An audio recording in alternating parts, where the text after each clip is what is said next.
Hi, Victor. Cooper's talked a lot about how, this philosophy of this team, going into the season was, are you guys full? Do you want to be special in terms of winning 2 straight Stanley Cups? How has this team kind of embraced that all year long during what's been, a really long path to this point? Yeah, I mean, what we experienced last year is something that, you want to experience again. And, this group is super special. And the way we came together, the regular season was kind of, up and down. It was a tough season, playing against the same teams over and over again. But as closer we got to the playoffs, I felt like our game really came together. And, then the playoffs started, and it was just like we picked up where we left off, last postseason. So, and I think our game has gotten better and better. And, I think now in the finals, obviously you wanna be at your best. And, we're super excited to be back and have another chance to win a Stanley Cup. Joe Smith, The Athletic. Hey, Andre, you've played in a lot of big games from the start of your career in the NHL, from the Cup final to like Game 7 against the Penguins. Just when did you start to feel really comfortable in those big games? And are there certain qualities that you have to have as a goalie to be able to play well in those important games?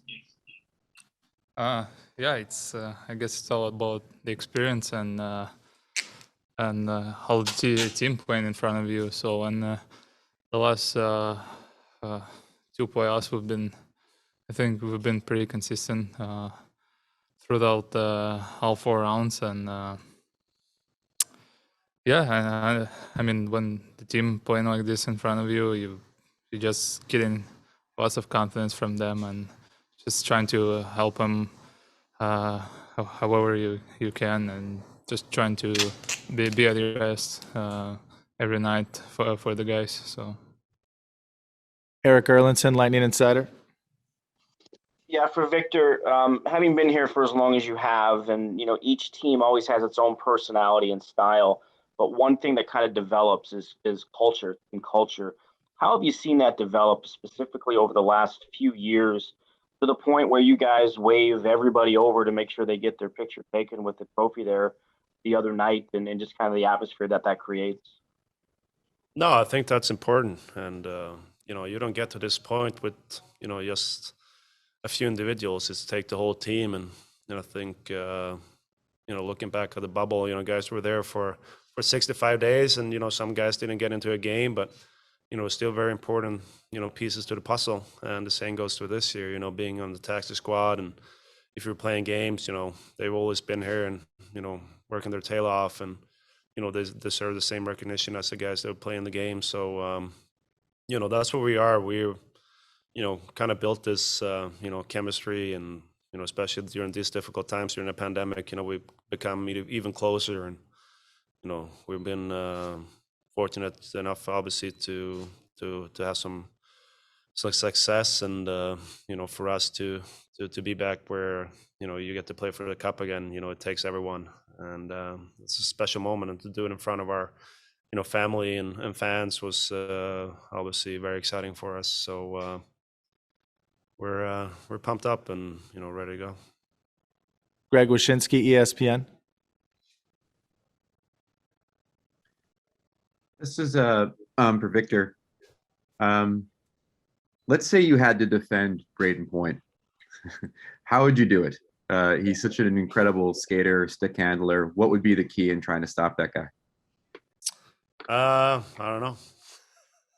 It'll be tough for me to say, but maybe when you go up against skilled players, it's tough to defend. You need good timing in what you do as a D-man, and you give them time and space. It's going to be tough to defend them. So one small thing that you can do is try not to get beat, but it's easier said than done. But Pointer's a special player, so then I go up against him in practice, and he can make you look silly if you're not on your game and have good gaps. So he's one tough customer when it comes to defending.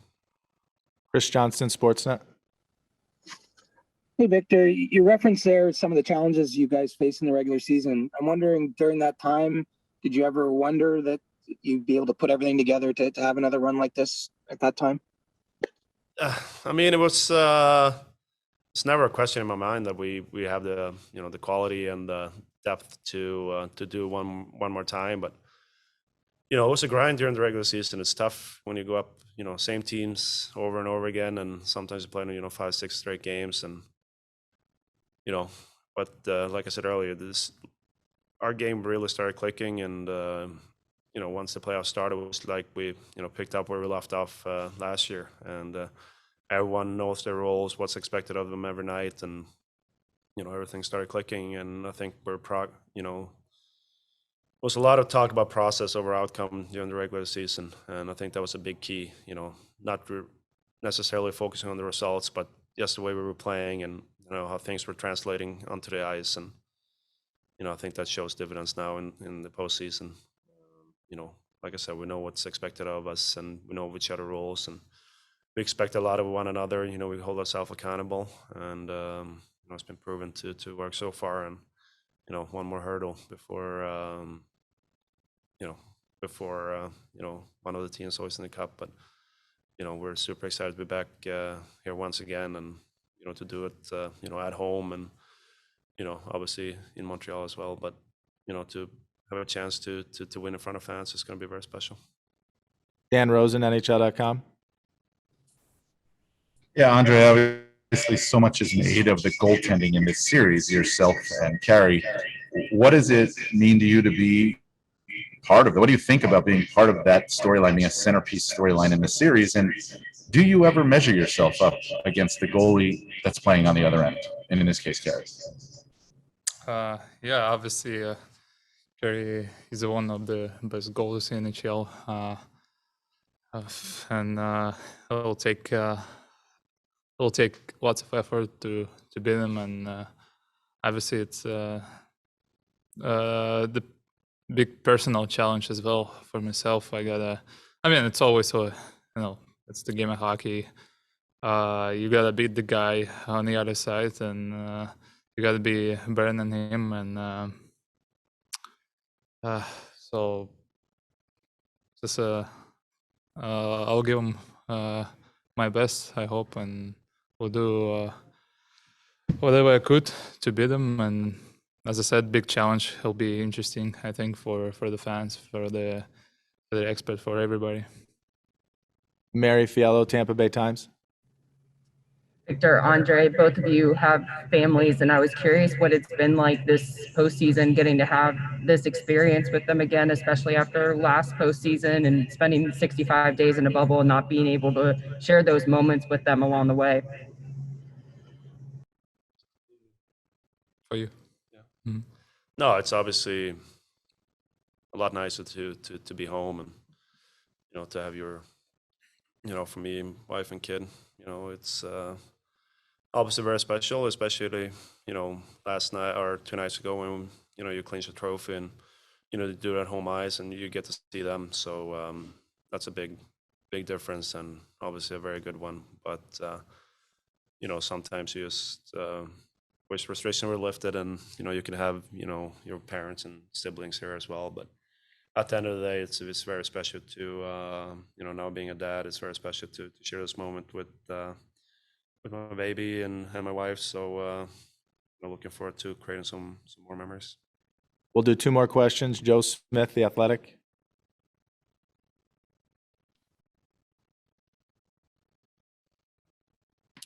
Hey, Andre, you hear me? When you get to know Kucherov quite a bit over the years and what kind of competitor he is, at what point did you kind of see or sense that he was something kind of special or different about him from other players that you played with and against? Sorry, say that again, because there's some noise in the room. Sorry, you played with Kucherov for a long time now. At what point did you kind of first sense that he was something different or special as a teammate? From day one, I met him. I was all the way back in Russia, so he was always special, always super skilled, and it's funny because lots of experts and fake coaches didn't really believe in him, and they were saying that he will never be like a big star and all that stuff. But in the end, you see itself. Just he's a great player, obviously, and one of the best in the NHL, and just super smart, super skilled, and hard worker, never satisfied. And he's even after, I don't know, he scored like 4 or 5 points. He's never satisfied. He wants to score like, I don't know, like 6-7 points a game, and just that's just a classic coach. You know, he always trying to get better, and just pushing himself in the games, in practice, and that's what makes him best in the world. Last question, Guillaume Lefrancois, La Presse. Hi guys, my question is for Victor. What is it that can be said about the toll on the player's body to go through 2 straight long playoff runs, and then how do you handle that throughout the season and all the way until now? I didn't hear the first part. Sorry. Yeah, no, I was asking about the toll that two deep runs in the playoffs can take on players' bodies. Yeah, but this is the most fun part of the year, and if you go deep in the playoff run, obviously is a good thing. So for us to be back here, this is everything. Even if you feel a little bit tired, you just push that aside. It's all inside your head, and mentally, you got to be tough. But at the end of the day, we got at most 7 games left, and you just got to put everything on the table. There's nothing to save it for, and I'm just super proud of our group, the way we came together once again to be in this situation, and you can't let these situations and opportunities slide. You got to take advantage of it when you get the chance. So they're probably saying the same thing on the other side. So it's going to be a great matchup, and looking forward to it. Guys, thanks very much for the time. Thank you. Appreciate it.